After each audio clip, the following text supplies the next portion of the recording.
all, and welcome back to Press and A Button to Continue. My name's Keith, and I'm joined by my co-host Nisha. Today we want to take you back in time with some easy access. Are you looking to get into some retro gaming? Are you looking to take a plunge into the world of nostalgia without taking a plunge on your pockets? Today we're going to be taking a look at some of the classic Nintendo Switch Onlines from the NES, the SNES, the N64, the Game Boy Advance, and even the Sega Mega itself, which are all available through this beautiful package on the Nintendo Switch, which I believe a lot of people have. So we were both thinking to ourselves, what would be a great episode to get people thinking about how to enter the world of retro games? And we thought this might be the best introduction to get you thinking about it, and maybe some of the best games you could play today at the ease of hands on a handheld system that you can play in your bed at any point in time. Very well said. Very well said. I like it. It's such a handy way to get introduced into retro video games. So, look, it's literally a handheld system. You can play them anywhere. You don't have to worry about not having a backlit screen like on a Game Boy or anything like that. Sure. And there's such a huge library, so many expensive games that if you were to play now on original hardware, could set you back thousands and thousands to fill up this library of games. So this is the thing, right? Because there's such that big barrier entry in a way, because a lot of people are like, oh, I love the idea of getting into retro games, but it's like it's way too expensive. Do you know what I mean? True. And I think that's the big thing. You know, some people they will only play on original hardware, and that's fair enough if that's your style, but I think this way of gaming is really, really cool, and it totally opens it up to anyone who wants to get into it. And I also think it's a good little tester, because like you said, you know, it costs so much money to get into it, and maybe you could try it. If you have a Switch, you can try it this way and be like, actually, you know what, maybe I really do want to get in, as opposed to investing a lot of money and then being like, actually, you know what, I'm not really into this. Yeah, it's like trying to figure out if you have like a BDSM kink or something. Do you know what I mean? Like, you're like, I'm not going to go out and buy all the leather and the whips and then find out actually not for me. Do you know what I mean? You need a little bit of taste, a little peruse, maybe some you know, online diddling action, you know. Yeah, exactly. And have that's to try before you buy. Exactly. Do you know what I mean? You got to suck before you fuck. So. Jesus. Hold on, what are we, like a minute into the podcast? Oh, but that was good. I thought that was good. Here's the deal though, there's a couple of caveats with this, right? Obviously you need a Nintendo Switch, and most of these are Nintendo titles, okay? So obviously there's a great library of Xbox, PlayStation, Sega games. There's a lot of stuff you could also be tipping into, but I think maybe the Nintendo Switch may be the most common console people have in their homes, and I think this kind of gives you a good easy access to them. Now you do have to pay. There's two plans for Nintendo Switch Online. I think there's €20 a year and €40 a year. I think for the Nintendo 64 stuff onwards, you need the €40 a year package. Is it, yeah? It is, yeah. The 20 will get you NES, I think, and SNES, but I think the other ones are part of the expanded price in it.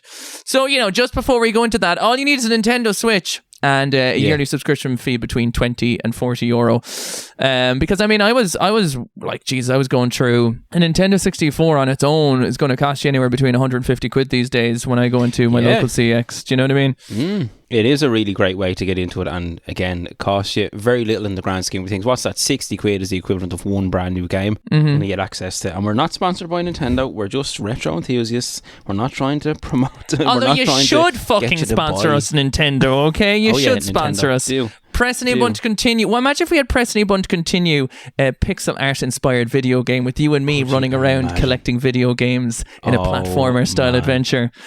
That'd be so funny. And we'd be wearing headsets, and like our weapon would be microphones. We'd shoot microphones at people for podcasting. It's perfect. And we have to go around and collect all the retro video games ever known to man. And every time you pick one up, it tells you a piece of history about the game. Yeah, that's I like that, man. That's very cool. But come here, can I mention something to you before we get into the episode about our recent record of listens? Weekly listens that we've hit. So we've hit a new record high of weekly listens with the podcast, and I think it's really, really cool. And to all our new listeners, you mightn't listen to this for a while because it seems like a lot of people are getting stuck into the back catalogue, which is really cool. But welcome in. If you're a new listener, please get in touch and let us know how you found the podcast. Are you enjoying the podcast? If you're an old listener, will you get up off your fucking arse and start listening to them over and over again? All right, we're trying to push those numbers, for fuck's sake. We can't be doing all the work. Like, maybe it's Gar. Maybe Gar is listening to the episode. So when I was talking to Retro Kong Harry as well, he was in stream today, and he was like, "Geez, I need my fix it, press any button to continue. It's been a few hours." Do you know what I mean? So good to know that our voices echo through people's brains, and it's now, you know, you're stuck here for life. Do you know what I mean? Yeah. You can't. You're part of the cult now. There's nothing in the Kool-Aid, baby. You gotta rock it on. But thanks to all the listeners, everyone who supports the podcast in any way. We love you, and thanks very much. All right, let's get into the best retro games, and we'll start off with like the earliest console, which is the Nintendo NES. Yeah, and which admittedly, I have probably my least known console. I'm going to show my slight few years younger than you here, as I'm not overtly familiar with the NES. I love the NES. I have played it many games, or I've played many games, and I have a lot of experience with it. I'll apologise if my audio is going up and down because I'm actually I'm getting the feel of looking on my Switch. So if I'm moving my head, my audio is dipping in and out slightly. I do apologise, but I'm gonna give you 5 games, 5 recommendations for the Nintendo Switch NES Online that I think everyone should play, and are my favourite games. I'm just very quickly just going to take this away from you in the top 10 anime betrayals. My favourite one is Super Mario Bros. 3, and it's not your favourite one, so it's mine. Oh, you fuck. Just gonna get in there you're early. Pulling a niche on that one. I'm just pulling a niche. Just getting in there a little bit early. Let me just very quickly. So you can't mention any ones I mention. I'm just gonna mention that one. I don't know if there's anything else. Oh yeah, probably just that one. To be honest with you, maybe the Legend of Zelda as well, and you can't talk about that either. You prick. So I can't talk about Super Mario Bros. 3. No, please do. And The Legend of Zelda. No, I'll leave it at that, but they are definitely 2 of my favourites, 2 of the most highly recommended video games. Absolutely incredible, very well known, everyone knows them, but they are really cool. But some that people mightn't know, kind of slightly less popular, they're obviously big heavy hitters. One of them is Star Tropics. Okay, I don't know if you've ever heard of that, Keith. Rings a bell. So it's kind of done in the Zelda style. Okay, so it's about a kid who lands on an island, and I think he's trying to find his dad or something like that. But we would have talked about it in the Renton Retro episode of the podcast, because what I would have mentioned was that when you got this game, it came with a letter, and to get past the section in the game, you had to dip the letter in water to get a code. That's so cool. And obviously when people rented the game, they didn't have this letter, and it led to a bit of confusion. But Star Tropics is, what would you call it, not a platformer, like an RPG? RPG, yeah, kind of RPG. Yeah, style. I mean, judging by the fact that you had to do that with the letter and which is such a cool idea. It does sound like it would be that. But a really fun game. One that I played first on the Nintendo NES Mini and really loved it, but it's available on this library and it's very cool. The next is Kirby's Adventure. Kirby's Adventure is actually, because they had a Kirby's Adventure for the Game Boy as well, didn't they? The original Game Boy? Yeah, Kirby's Adventure 2, yeah. Okay, so the first one's on the NES and the sequel's actually on the Game Boy. Yeah, that's actually quite interesting. I think a thing to note as well when you're talking about NES games for listeners who are looking to get into retro is important to kind of talk about the NES as a system a little bit, because obviously this is if not, well, not the, but one of the first mainstream home consoles that people had access to. And it's an 8-bit system. So obviously you're going to be working with fairly, very simplified graphics, but also games that can be played very quickly in short bursts. Do you know what I mean? They can. They're very much so made do you have 5 minutes here? Do you have 10 minutes here? I'm looking at stuff on the list as well here that you can play today, like Excite Bike, which is just a fun little dirt bike game. There's ice hockey and the tennis games, like the original ones of them. They're fun little sports games just to tip away at. And I think a thing you're really going to enjoy if you end up listening to this podcast wanting to get into retro games, and then you take some of this advice, is when we go through each system, you're also going to be going through the evolution of video games. You're going to be starting from, you can see how they evolve in real time. Do you know what I mean? Yes. Which I think is really cool. It is absolutely. We're kind of going through the timeline and seeing how they progress, sequels and stuff like that as well. There is, and again, not that this is a lesser known title, but Double Dragon, because it's actually a co-op game, which is really cool to play. It's like a nice thing to notice. Sorry to interrupt you, apologies. A nice thing to notice as well is you can play a lot of these. They used to be couch co-op, right? So 2 controllers in, but you can actually play them online co-op now because of the ability. So if you have friends from around the world and you want to try these games together and get into some of these retro video games, a lot of the multiplayer stuff can be done online now. through the inbuilt system in the app. So, which is a really cool update. Then there's like Ghosts and Goblins, there's Ninja Gaiden, Metroid, Dr. Mario, Wario Woods, Donkey Kong, the original Donkey Kong, which is obviously a classic arcade game, but a really fun and difficult NES game to play as well. Speaking of difficult, if you want to get yourself absolutely fucking railed up the hole, Ninja Gaiden is like, you might as well chop off your own cock at that point and just fucking lay on the floor, because there's no point, there's no point. I've tried that a couple of times and I'm like, this is absolute fucking insanity. Oh really? Yeah, it's so fucking hard. See, that's the thing about NES games, they're notoriously difficult. A lot of them are like, I've played Ninja Gaiden, but I do remember it being difficult. But I'm actually gonna have to play it again after you said that, because I'm slightly intrigued now. But really great game. There's Rygar, which is a fun game as well. So they're just a couple of the classics, but there's a huge library. Super Mario 1, 2 and 3, The Lost Levels, Kid Icarus. Let's boil down to it though. If we were to say someone who's listening now and they want to go away after listening to this portion, say, right, I'm going to try an NES game for the first time. Is it kind of safe to say we're both leaning on maybe Super Mario Bros. 3? I'm going to give you a top 5 recommendations, yeah? Okay. Nice and easy, right? Super Mario Bros. 3, great platformer. The Legend of Zelda, a great top-down RPG style thing. Yep. And then in a similar vein is Star Tropics, Kirby's Adventure, another great platformer for me.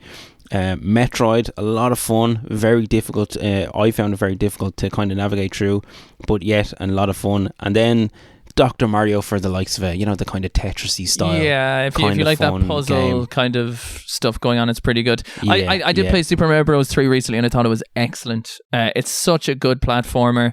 It 100%. Really is that like addictive, like I can do this one more time. Yes. I'm going to be able to do this. Do you know what I mean? Absolutely. I've never actually given good credence to the original Legend of Zelda. I kind of started from the SNES onwards, so I've never given it a full go. But I mean, you also got to realize when you're looking back here, you're looking to gain history, right? Like these are some of the biggest iconic IPs in the world starting on this console. You're looking at Zelda, you're looking at Kirby, you're looking at Metroid, you're looking at Mario. They're still around today. So, I mean, if that doesn't tell you the importance of their humble beginnings, and Donkey Kong and stuff like that too. Very you know what I mean? It's a great way to get kind of started. Do you think you'll ever play the original Legend of Zelda? Do you think is it something you want to do? Like, dude, I'm always ready to play something, particularly on stream. You see, the great thing about streaming is certain things that maybe you wouldn't be too inspired to play in your free time. You're like, oh, this is going to be fun to play with others because people really enjoy this, and I get to share that enjoyment with them, which is a really excellent pro of the job, is getting to play video games, because a lot of people think it's playing video games. It's a whole fucking entertaining. It's a whole thing, right? So absolutely. It's nice to be able to like play some random games I would never play normally. Right. Well, look, will we move on to the next in the timeline? As far as I know, is the Game Boy. Yeah, so what did I think the NES came out in 1985. I think the Game Boy came out in 1989, as far as I remember. So you obviously have I do. Like, I mean, if I was to look through the list here, I mean, I can actually call them out for you because it's not a huge list currently, right? The thing about this is the NES one was on the Nintendo Switch Online the longest. The Game Boy has only been added in recently, so there's only 18 games available at the moment, and they share between Game Boy and Game Boy Color. But in the world of handheld, straight away, I think one of the greatest games you can play in general, honest to God, is The Legend of Zelda Link's Awakening. That as a Game Boy and Game Boy Color game is a phenomenal Zelda game. It has 100%. A unique twist to it. I think it's a great story, and you got to remember, like, this was like a black and white on a big old chunky Game Boy that took batteries, telling the story and adventure. Good. And I think that's just unbelievable. Of course, again, to like Dr. Mario on the NES, you have Tetris here. So, for the classic puzzle lovers, I think, you're not going to go wrong with that. And if you're on a flight, think about it. You want to bring your Switch or whatever, although you probably do need an online connection. I don't think you can download it. That is the downside, obviously, to the Nintendo Switch Online. It's an always online thing. You need an internet connection if you want to play these games. But if you're traveling or you're in a hotel or anything, you want that. You just want to play a little bit of something like that. It's really, really cool. Other ones that come to my mind on it, I mean, there's Oracle Seasons and Oracle of Ages, which are two Legend of Zelda games, which were like Pokemon Red and Blue, in the sense that one of them was more combative and one of them was more puzzle orientated, which is a really cool thing about those games. Is that what it was? Yeah, that was the kind of difference between the two. Yeah, so I can't remember which was which, but Oracle Seasons was about fighting and Oracle of Ages was about puzzles. So the game had, unique mechanics for both of them. Unfortunately, at the moment, Nintendo, in their infinite wisdom, have decided not to put any Pokemon games on there because they want to somehow hold on to them and charge us somewhere down the line. Yeah, no I'd doubt. imagine, yeah. Apart from the one that's sticking out there. Yeah, the Pokemon trading card game. Yeah. Which, do you know Did you ever what? play that? I've recently started playing Dragon Ball Super card game, and I've fallen in love with the idea of collecting cards and playing them now. And we had a conversation before that we want to do an episode about learning how to play the Pokemon. Maybe it'd be more suited for a YouTube video or something. I'm not sure, but it would be. I actually might play that after stream to see how to play, because it's very hard to find Dragon Ball cards. But I go to any deli store, any place to get a hot chicken roll, you can buy Pokemon cards behind the fucking desk. True. Do you know what I mean? True. They're just so available. Maybe we both play the trading card game and get familiar with that. Maybe we could do an episode specifically on that game and then get more into the Pokemon card game. Well, the best way to learn how to play would be to play the Pokemon trading card game, and then you'd know the rules, and then you could get the cards, and then you could play in real life, do you know? Cool. That sounds good to me. Any games off the Game Boy that are sticking out at you there that you'd recommend? The Legend of Zelda Link's Awakening was a game I actually only played for the first time within the last couple of years, but I absolutely adore that game. It's so good. Like you said, great story, great game mechanics, loads of cool Easter eggs. Another thing that we'll be doing an episode on soon is Easter eggs, and very dark. Very, very dark, but very, very cool. Yeah, it has a little bit of a match to Majora's Mask, I guess. I would say maybe if you're into Majora's Mask, you might enjoy Link's Awakening. It's like the portable version of it. Yeah, good shout. Obviously, Tetris again, another absolute classic. Super Mario Land 2, 6 gold coins, is one of the games I played the most as a kid on the Game Boy. Was Super Mario Land 2, and I absolutely love it. I only completed it for the first time within the last couple of years. I found it to be a very difficult game, but so much fun. I love the different worlds. I love the different power-ups.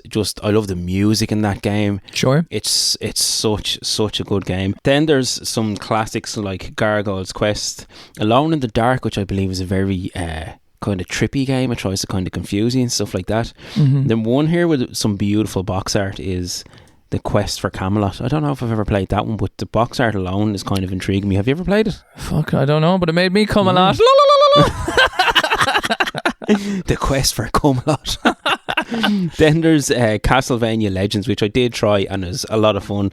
So again, there's not a huge amount on this library, but all very solid games from what I've played out of them anyway. And I think it's actually a great idea for us to play the Pokemon trading card game, get up to scratch on that, and then that will be the gateway drug to us playing the actual trading card game. It's also a case as well that, like, they'll keep adding to this. There's a far bigger NES library because it came out a few years ago.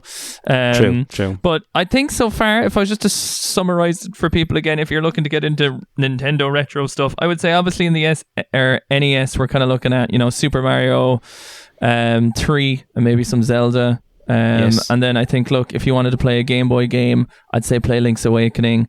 Or 100%. Wario Land 3, I think, is a 10 out of 10 Game Boy game. Absolutely fantastic, yeah. Oh, really? I'm going to have to play that myself. Wario Land 3 would be my recommendation there, and Link's Awakening, I think, would be the two musts. If you just want to boil it down, and Tetris is obviously just something you can play whenever you feel like. That's like a timeless classic, is Tetris, isn't it? The next on the list we got for the Nintendo Switch Online is the SNES, the Super Nintendo, which has a total of 58 titles that I can see here at the moment.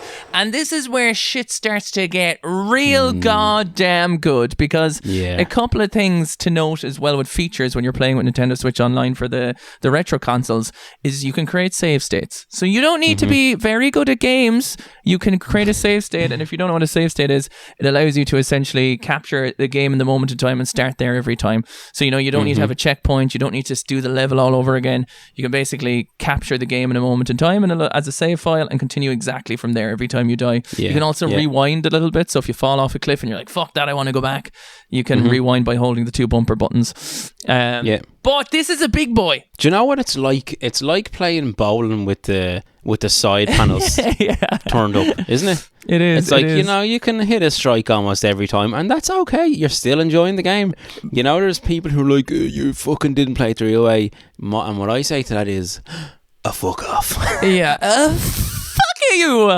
It's like, oh man, I was playing Devil May Cry games and the Bayonetta games on stream on easy, and I was just having so much of a better time because I was like, I was streaming, we were all enjoying the story, everyone got to see what happens in the fucking game. I didn't spend 6 hours on one boss, even though like when you're playing Dark Souls that can be fun, don't get me wrong. Of course, yes, but it's whatever way you want to enjoy it. Yeah, and it's like, and honest to God, retro is hard enough as it is. Take the advantages if you want them. And this also removes a barrier to entry. You can have it on your Switch. You have all the games at a touch of a button. You can save state. You can rewind. So again, you're getting the real most like benign way to get into retro gaming, you know? Yeah, absolutely.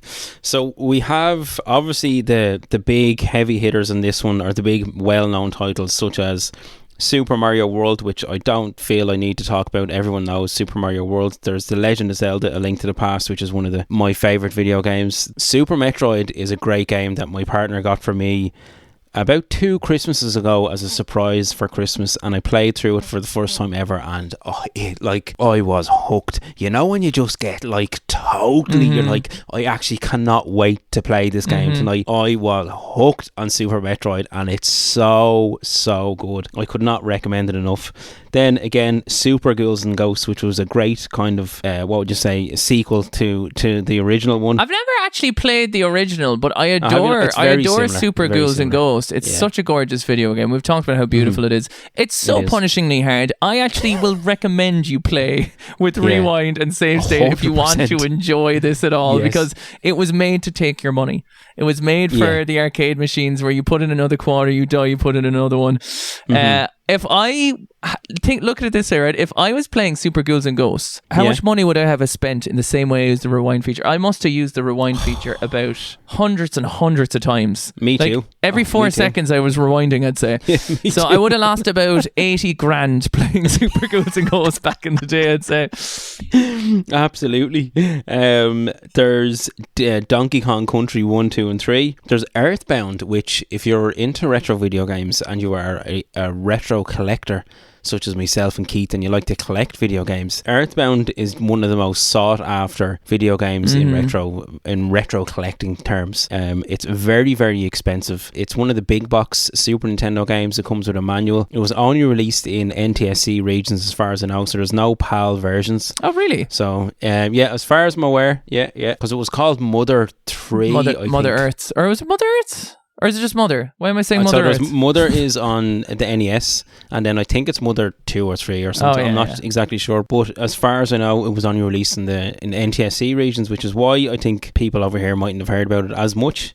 But a game, I'm about halfway through it myself as far as I know. I'm about like 30 hours in. 30 hours? Fucking hell. Yeah, I'm still like, I drop kind of in and out of it. I drop in and out of it. It still hasn't grabbed me yet. But I'm kind of determined. You know, it's one of those things where like, I want to play through it, considering it's a game of such stature when it comes to retro video games that are such notoriety, that I want to finish it to experience the full thing. So, but then some lesser known titles that I'd recommend, Keith, to you. One of them is right up your alley, and it's called Spanky's Quest.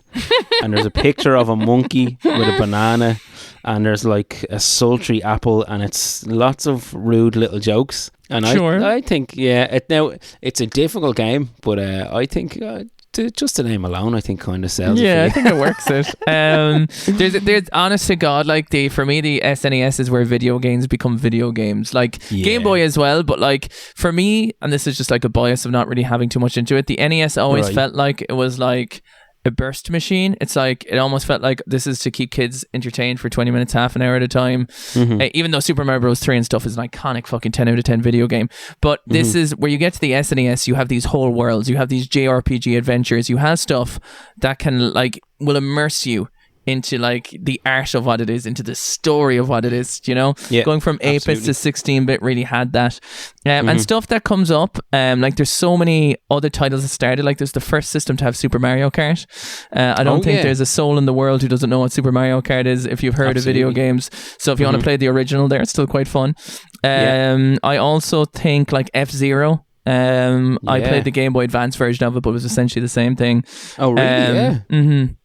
That's really, really good game. Pilot Wings as well is a really fun managing, aerial vehicles and fuel and landing in certain areas. It's just like kind of addictive.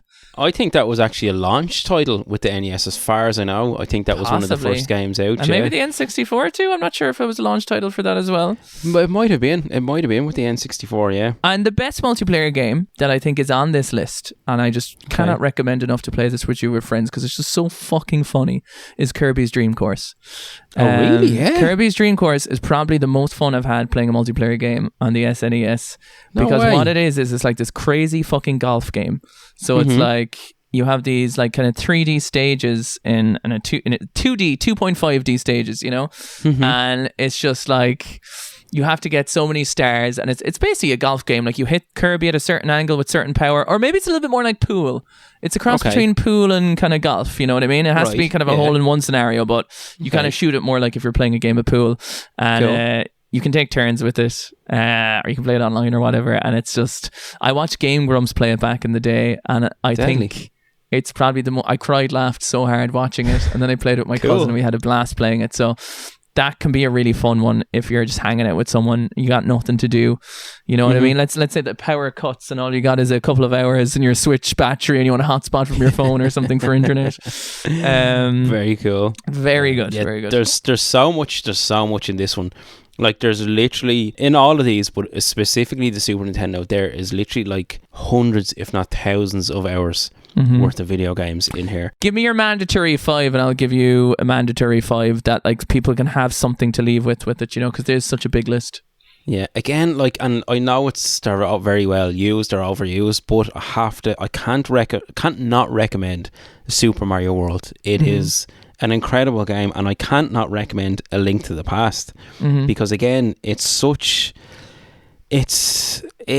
kind of blows my mind how good it is. Like that game, and it has aged so well. Yeah, it's such a beautiful game.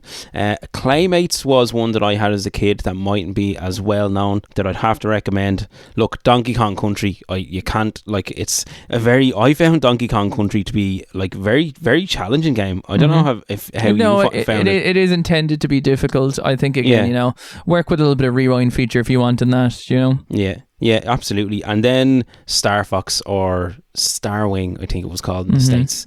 Star Fox. And then the interesting, which I haven't completed yet, but very cool, is Star Fox 2, which came out on the SNES Classic. So it was... do you know the crack with that?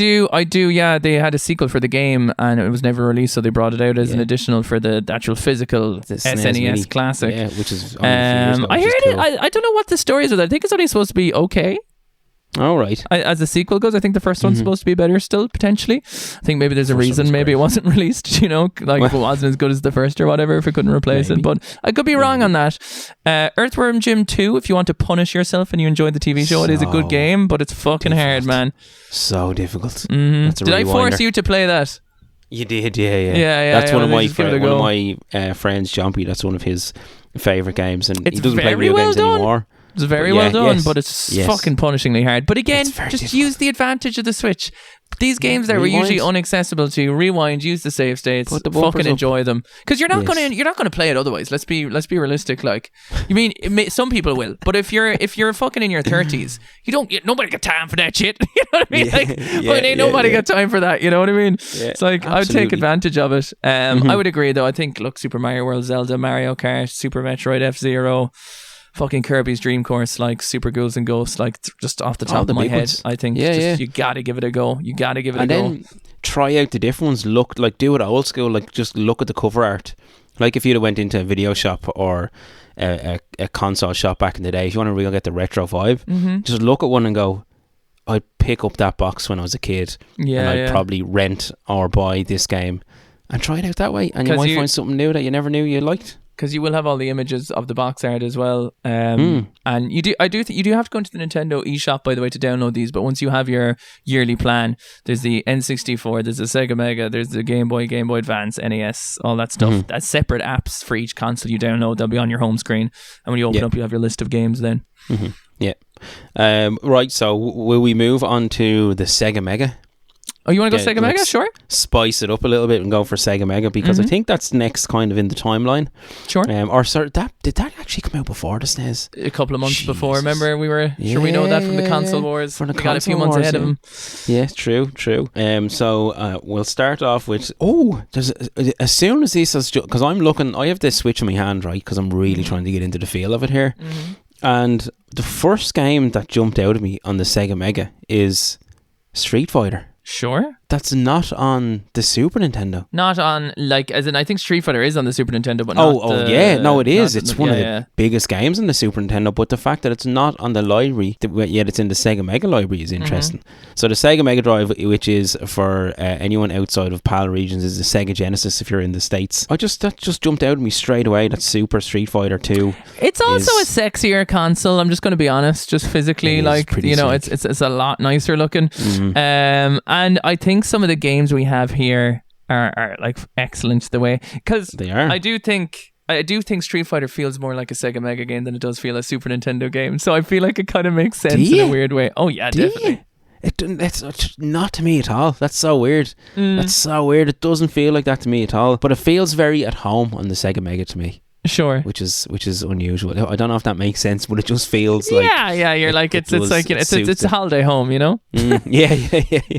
So what are your favorites from the Sega Mega? Like just rolling around at the speed of sound, got places to go, got to follow my rainbow. Like Sonic the Hedgehog 2 is just arguably just one of the greatest games of all time. Like just it is like fucking suck a big blue dick if you don't think so. Do you know what I mean? Yeah. Like Sonic the Hedgehog 1 is good, but like you could just skip it really and just play this if you ask me. You could. Do you know what I mean? Yeah. It's just the better version of the game. We got the blast processing, which is just a buzzword that doesn't exist. But nonetheless, I like to pretend there's blast processing in there, okay? Me too. Echo the Dolphin, like, Sega really reminded me of Sony in a weird way. In their day, the way they made some weird fucking shit. Yeah, absolutely. Yeah, they really did. They were definitely the edgy teenager. Like, and that needs to be known. Like, Nintendo always tried to appeal to kids, but Sega was like, we're for everybody. The adults, the teenagers, we're too cool for school type vibe, you know? So you're going to get a little bit of that on in there. With Echo the Dolphin is what comes to mind, because that is, you're playing as a dolphin that ends up in fighting alien space creatures. So, you know. Very cool. So there's Shinobi, which is a classic. The ninja game. There's Columns, which is like a Tetris spin-off, which is very, very cool and has great music. Have you ever played Alien Storm? No. Alien Storm was on. So in the Sega Mega, you used to have like a bundle cart. I don't know if you've seen them, where there's like 3 games in one or 6 games in one. And one of the ones that I had played a lot as a kid had Alien Storm on it, and it had Golden Axe, and I had Streets of Rage as far as I remember.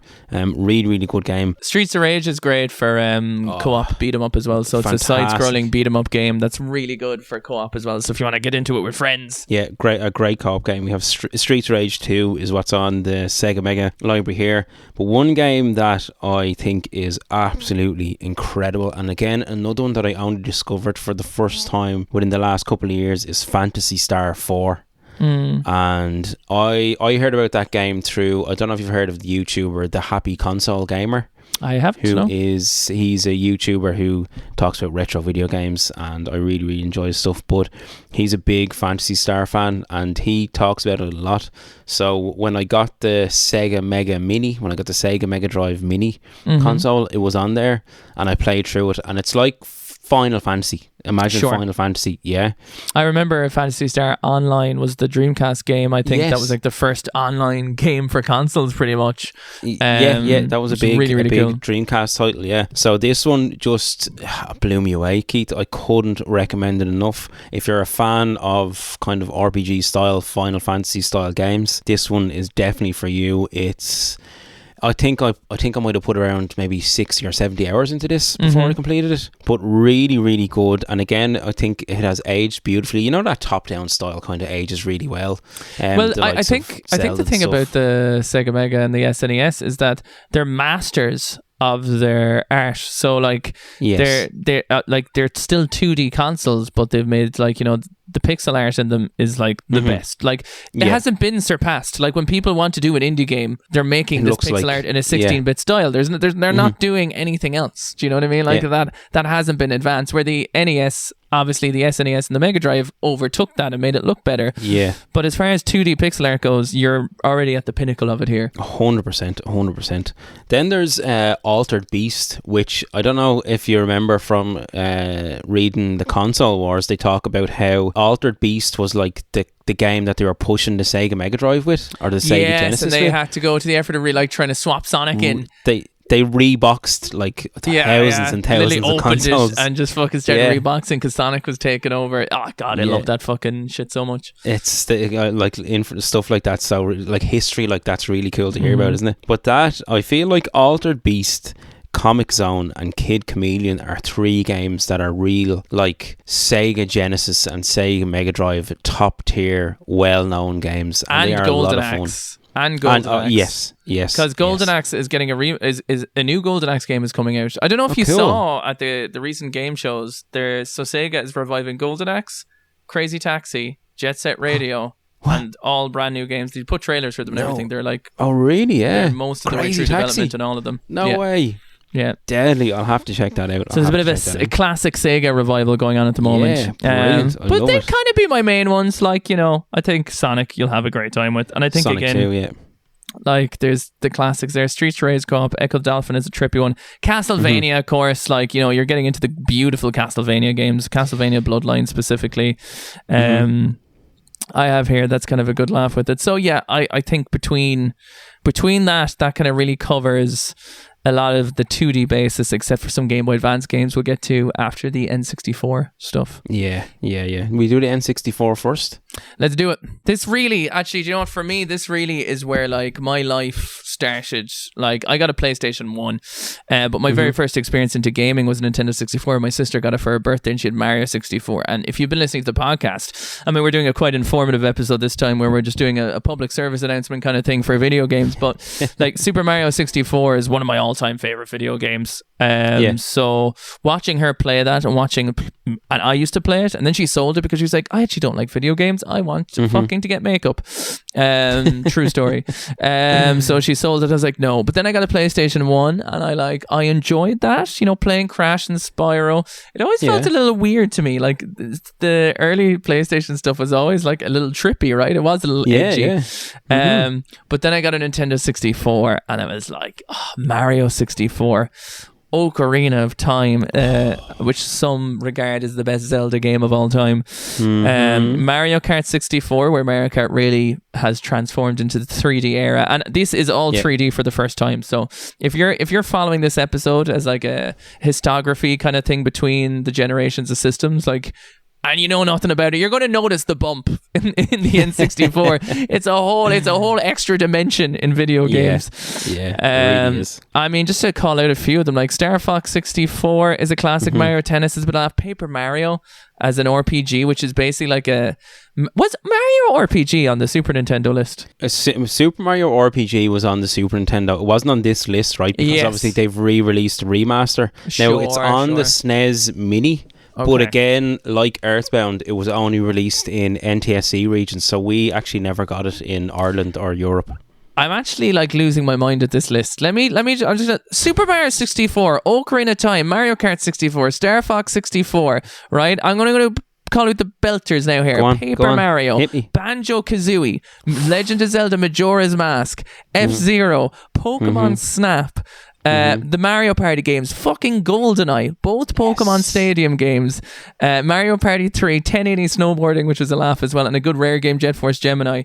I mean, we were kind of, you know, teasing on Banjo-Kazooie last episode. So I mean, if you're following from our last episode where we talked about Banjo-Kazooie and you want to play it, and you got a Nintendo Switch, please do. Or if you have an Xbox as well and you have Game Pass, you'll have it there as well.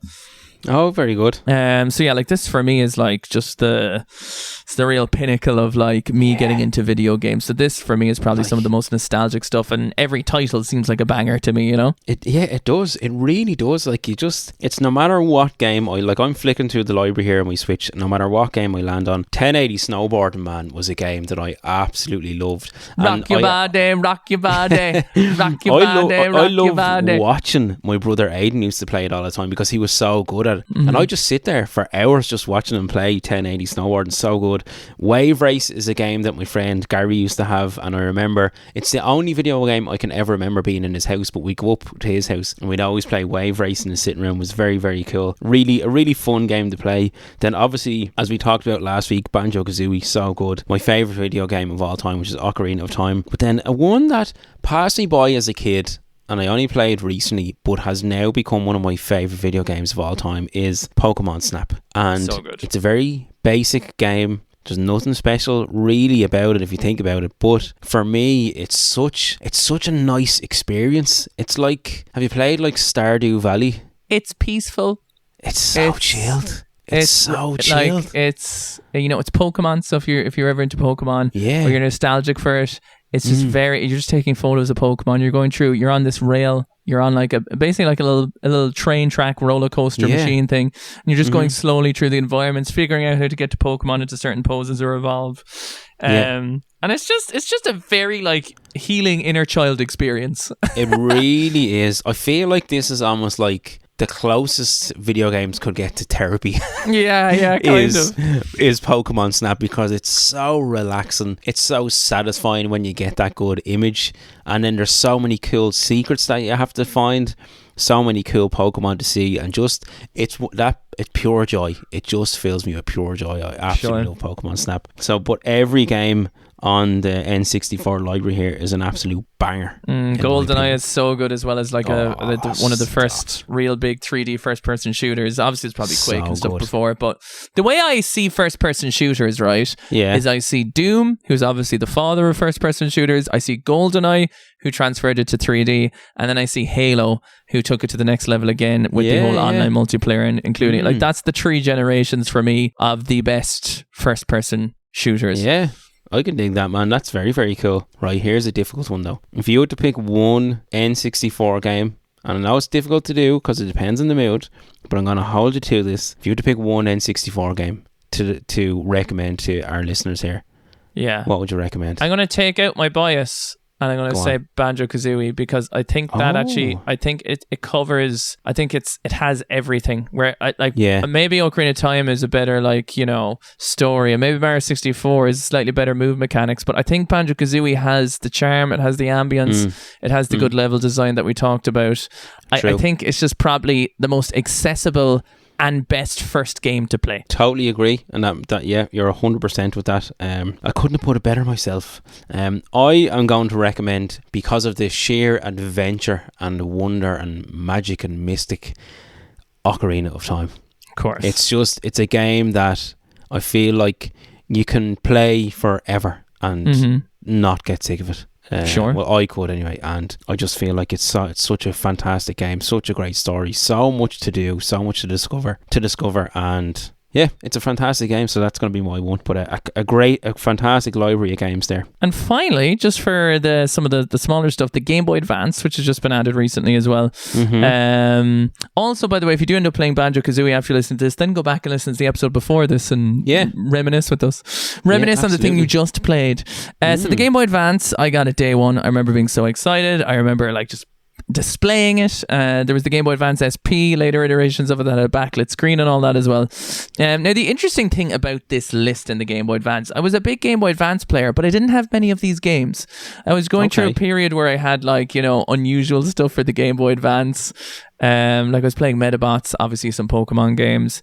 I was playing a lot of stuff that I thought was cool at the time that had games based on it, But looking through it, WarioWare is something that comes to my mind if you want something that is just extremely funny.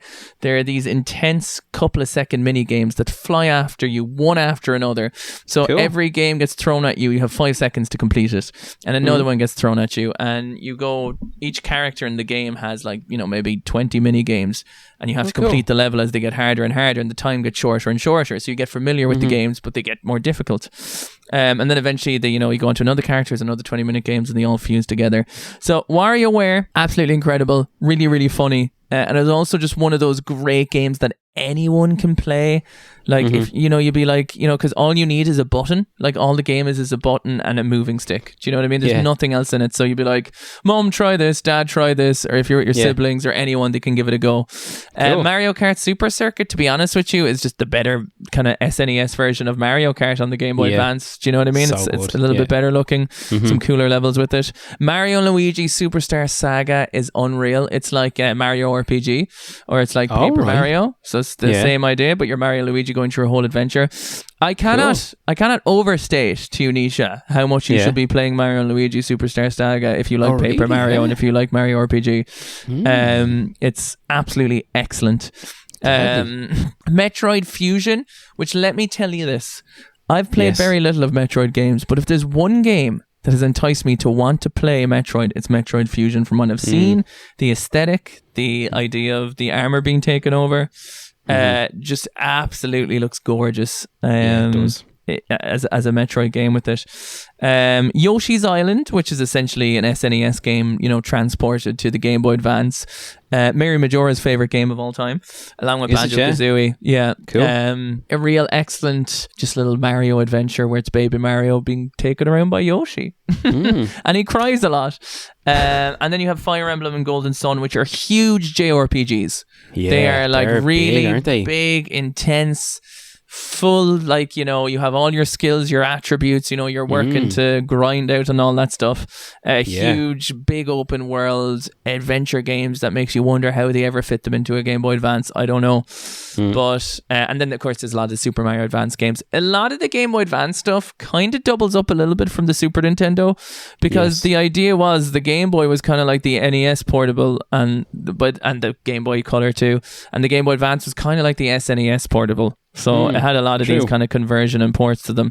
But there is a couple of unique ones in there. Zelda Minish Cap, Mario and Luigi Superstar, Mario Kart Super Circuit. You know, you could kind of, I'd probably pick that over the SNES version, to be honest, if you wanted to play a 2D Mario Kart, and then Mario 64 for 3D.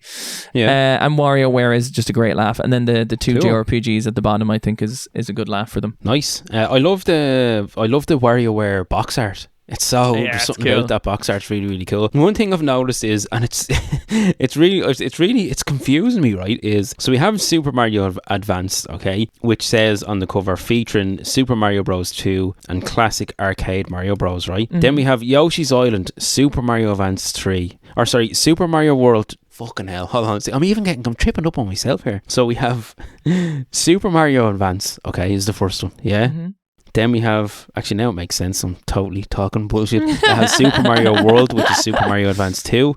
It has Yoshi's Island, which is Super Mario Advance 3. And then it has Super Mario Bros 3, which is Super Mario Advance 4. It's absolutely ridiculous. It's just, there's too many numbers in there. Like, but why? All great games, really, really fun. And I totally agree that Super Mario Kart Super Circuit is just such...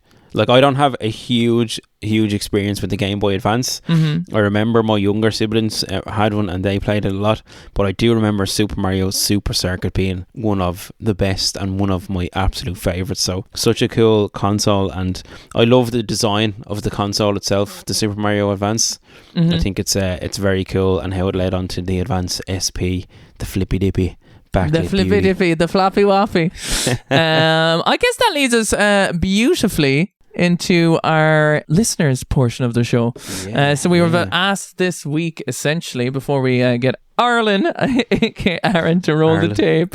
Then we're asking just to talk about the Nintendo Online Virtual Console. So we were asking again our listeners for the recommendations. And of course, if you want to chime in on any episode, we do ask a question every week to be posed, to be put back into the episode. So if you want to join our Discord, it'll be in the show notes, or you'll hear it in the ad soon. We wanted to hear your favorite games from those selections and the stories you may have around it. But before we get on into that, roll the tape, please. Thank you so much for listening to Press Any Button to Continue. If you would like to see more, you can find us on Instagram and X at Press Any Podcast. Of course, if you want to catch up with our Discord, the link is in the show notes. This is primarily where we will ask you questions for future episodes and interact with our community. We do as well have a YouTube at Press Any Button to Continue, where we're currently doing a Dragon Ball Z reactionary content.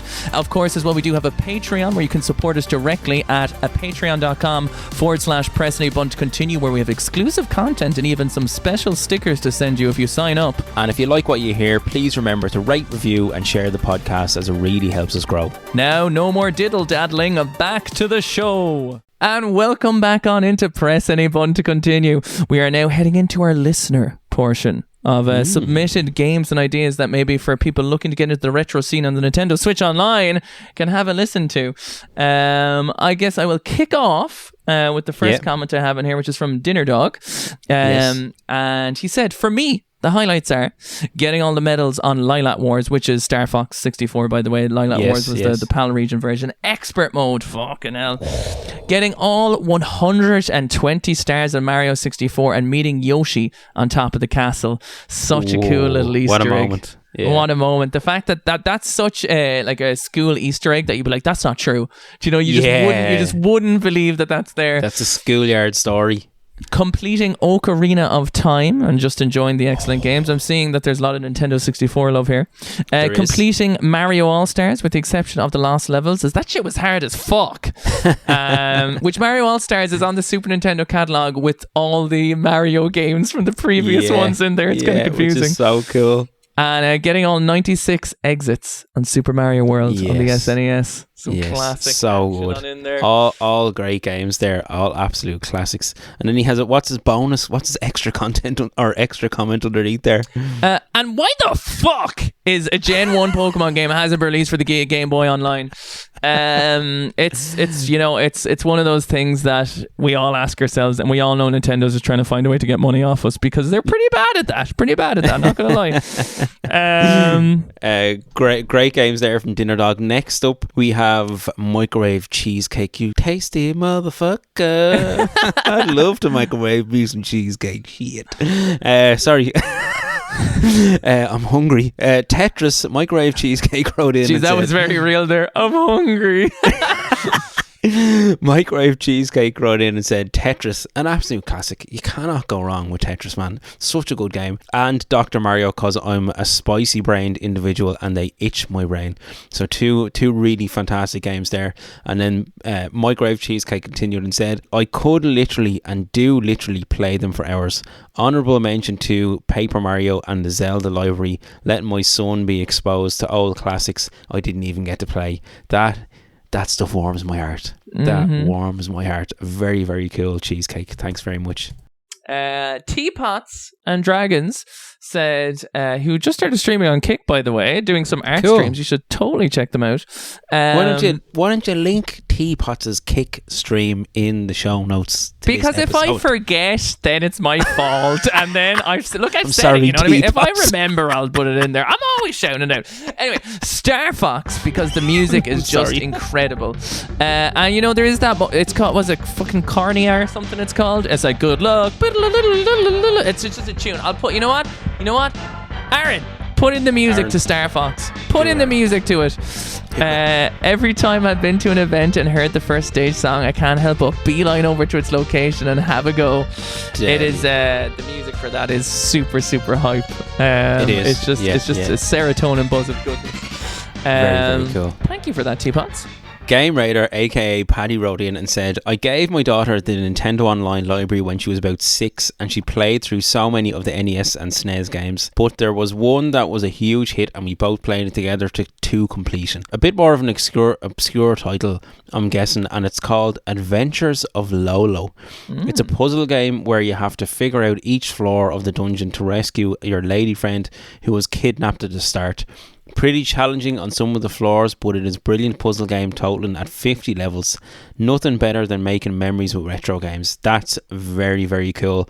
And I love how Paddy has mentioned a game that's not Super Mario, like something off the beaten path, which I think is something really special about the Switch Online library, because there's so many. The special thing about that story though is like, it's what I imagine myself if I was listening to this. I'm like, I want to play Adventures of Lolo now. Adventures, do you know what I mean? Of Lolo, yeah. So it's like 100%. You know, hearing that story makes me want to go check that out, you know? Yeah, absolutely. That's a great story, Paddy. Thanks very much. And then we have the amazing Gar still topping in top of the most listens. Gar is actually currently on his 78th run of the first episode. So I was a little late to the Nintendo party in the grand scheme of things. So I'll skip over the NES and the SNES since the Pokemon games are missing. And I'll say about the Game Boy that is Mario Land 2, 6 Golden Coins is timeless. My first Game Boy game. And Metroid Fusion on the Game Boy Advance is well worth the playing even today. Absolutely agree with that. For the Nintendo 64, I recommend enjoying it the way it was meant to be enjoyed. Take advantage of those original 4 ports. Grab Pokemon Stadium, 007 GoldenEye and Mario Kart. Invite some friends over, order some pizza, grab the duvets and hunker down for a good old-fashioned couch play. You're selling it to me, Gar. You're selling it better than we sold it anyway. When everyone is gone, chill out with some Pokemon Snap. The 64th is real. Hashtag the 64th is real, he says, which is all about it. Yes. There was only 63 Pokemon in Pokemon Snap on the N64. Everyone's like, there has to be 64 because it's Nintendo 64. Then when you have the energy, dive back into Super Mario 64. Now we get to the main event, the beloved Sega Mega. Sonic 2. I like the way main event here. The Sega Mega is prime on a Nintendo console. How times have changed. Sonic 2, Streets of Rage 2, Street Fighter 2, and Golden Axe 2 are the no-brainers. But for me, 2 games that I always think don't get enough love are Shinobi 3 and Earthworm Jim. Earthworm Jim got so creative with its levels design and boss fights. It's actually wild when you look back at what they managed to do on that little console. You can also play it on the Mega Drive Mini. I think with those recommendations, you would have quite the gaming revelation. I didn't mention Echo as a pain. I know Echo as a pain is still too fresh. I wonder, does he still think about it? Hashtag schoolyard stories. And I don't know if you recall about Gar. I think he was like trading a game for Echo the Dolphin, and he got it for like a day, and he didn't have time to play it and had to give it back, or was the other way around, something along that. There's the season 2 opener. I think was it season 2 or 3? Was their first Schoolyard Stories? I think it was season 3. Yeah, Schoolyard Stories. I think season 3. The first episode of season 3, Schoolyard Stories, is actually one of my favorite episodes we did. Check it out if you have a time. Very, very cool. Continue on. Very, very cool. And I love that Gar has created hashtag the 64th is real in regards to there being 63 Pokemon. That's I love that hashtag. Very cool. Thanks, Gar. Next, hashtag very cool. Next up, we have the Red Hots, and the Red Hot said, Dr. Mario, if we played in our room, it was a black and white TV, so add that for an extra spicy playthrough. Oh my god. Dr. Mario is all about colours matching together, so that would have been just adding to this. It's cool. You can put your own spin on the game and play it your way. Essentially like playing it in colourblind mode, where it's like, I don't know what works here, but we're going to hope for the best. Very cool. The Red Hot as well, I must say, another kick streamer that if you are into Pokemon Yellow specifically at the moment, she's doing a co-play with the Grantage. It's called Poke Peeps, and they're going through Pokemon Yellow at the moment live on kick streaming. Cool. So if you want a full Pokemon Yellow playthrough where a chat will get to pick the Pokemon names and everything like that, and have a nostalgic good time with the beautiful Game Boy overlay and stuff, really, really cool. Definitely check it out. And finally, we have a beautiful... Oh, sorry, not finally. I fucking lie. Secondly, penultimately, we have what could only be called as a college thesis from RetroCon, a.k.a. Harry, who was hanging out... Sorry, go on. I was going to say who is going to be on the podcast very, very soon. Yes, indeedy. I'm very excited for that. Me too. And who was watching my stream today? I was playing some Bayonetta, and we're having some chats. I was almost getting ahead of myself, asking him questions like, what's his favourite console and stuff, you know? So I had to hold myself back. RetroCon said, the Switch Online must-play games for me are, in brackets, sorry about this, there are way too many good games on the Nintendo Switch Online. There are plenty of others, but these are a must, which sounds like we could actually delete the episode we just had and just literally read out Harry's part. I was literally thinking we could just scrap our section of the podcast and just use the Harry. listeners only. For the NES, Kirby's Adventure, best Kirby game in my opinion, mind-blowing graphics for its time. Super Mario Bros. 3, no explanation needed, one of the greatest games of all time, which I think is universally acclaimed here. Now, this is a fucking controversial Controversial motherfucking opinion here. Zelda 2, hugely underrated. People should play it so they can make up their own mind about it, rather than judging it based on the fact that everyone seems to hate it. I love the reasoning for it, because I'm a big believer in that too, because it's so easy that someone's like, because a lot of games, right? I look at something like, Zelda 2 wasn't like the first game. And maybe it's not a very suited Zelda game in inverted commas, maybe. But it could be still be an excellent game. You know what I mean? I loved it. And fan? people just have the, like Harry said, people judge it based on the fact that everyone seems to hate it. So they just assume it's going to be shit. But I really, really enjoyed playing it. So definitely. For the SNES, Donkey Kong Country, which I was waiting for this because I know Retro Kong, aka Harry, adores Donkey Kong Country, and he said in brackets all of them. Greatest games of all time. Well, 1 and 2 anyway. 3 is also a fantastic game. Platforming perfection with a genius level design and a banging soundtrack to boot. For its time, this 2 is absolutely groundbreaking, likely the best looking / feeling game on the SNES. Which, I mean, there were 2.5D graphics in that game that were fucking really ahead of its time. It had the Super FX chip, I think, running on those bad boys. Could be wrong on that, but I think they did. Super Punch Out oozes charm and humor. Super fun and addictive. Also a great game to gently get into speedrunning. Very interesting. Nice. I like that tip there. Yoshi's Island, even with Baby Mario's crying, is a top draw platformer with incredible art and one of the best soundtracks in video games. Super Mario World, just a masterpiece with some wonderfully difficult levels for those who complete it. Link to the Past, best Zelda game ever, in my opinion, and a perfect starting place for anyone looking to get into Zelda. I really do agree with that if I could encourage someone that they want to get into it in a retro sense, I would probably start there, because it's a great starting point. You know, it really is. Yeah. For the N64, Banjo-Kazooie. You guys explained why people need to play this in the last episode. Check it out. Jet Force Gemini, a hidden gem by Rare that needs to be experienced, which I actually have a physical copy I picked up a few years ago that I must play.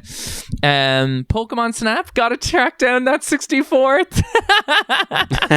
I love it. Oh, look at all the lore. Mario Kart 64, brilliant. Best Mario Kart game ever. Amazing tracks, both musical and raceable. I'm a little bit of an agreement in that. I like it is very good. I'd love like an online. I would think you can play it online. Actually, I'm a liar. Can you? GoldenEye, yeah, because it has all this stuff that could be local multiplayer. You should be able to play online. GoldenEye, groundbreaking first-person shooter genre.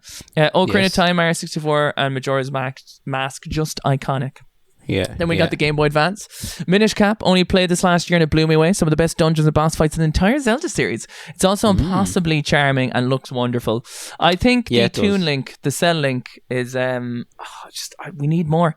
I need another Toon Link Zelda. I need another like. We're done with the Breath of the Wild Tears of the Kingdom world now, so like give us something else, different. You know? Yeah, 100%. For the Game Boy then, Tetris obviously, Oracle of Ages season, super fun Zelda adventure, not to be missed. Link's Awakening DX, also one of the best Zelda experiences. If that's not a comprehensive like best of list for you just to skip to and just listen to that, that would be what I'd go for. Like I think Harry is a natural. He hasn't even been on the podcast and he's doing an episode better than we're doing. with that list. That's very, very good, Harry. Thanks. And one thing he said at the end there is Link's Awakening DX, which was the upscaled Game Boy Color version of Link's Awakening. And I love, do you ever see the box art for that? So it has like the black box with the shield and sword on it. It just looks looks really, really gorgeous. Cool. So many great games there, Harry. Thanks very much, and can't wait to have you on the podcast. And lastly, the very final the very final comment. This is a similar theme from last week, by the way. I'm laughing. Oh, oh my God! I didn't even. So Mr. Dave, and we're gonna finish up on Mr. Dave's comment, right? It's gonna be the last thing we say in this episode. Okay. So are you okay with me kind of closing out the episode? You know what? Like, it wouldn't be the first time we had the Nisha show, so let's get it over with. Keith, don't do me like that, man. Don't do me like that. But I'll just say before I read out Mr. Dave's comment, thanks for everyone who wrote into the show. Please do check out the Discord where we ask questions for future episodes coming up, because we love to get the community involved. The links are all in our social medias. It's in our bio. It's somewhere around in the show notes.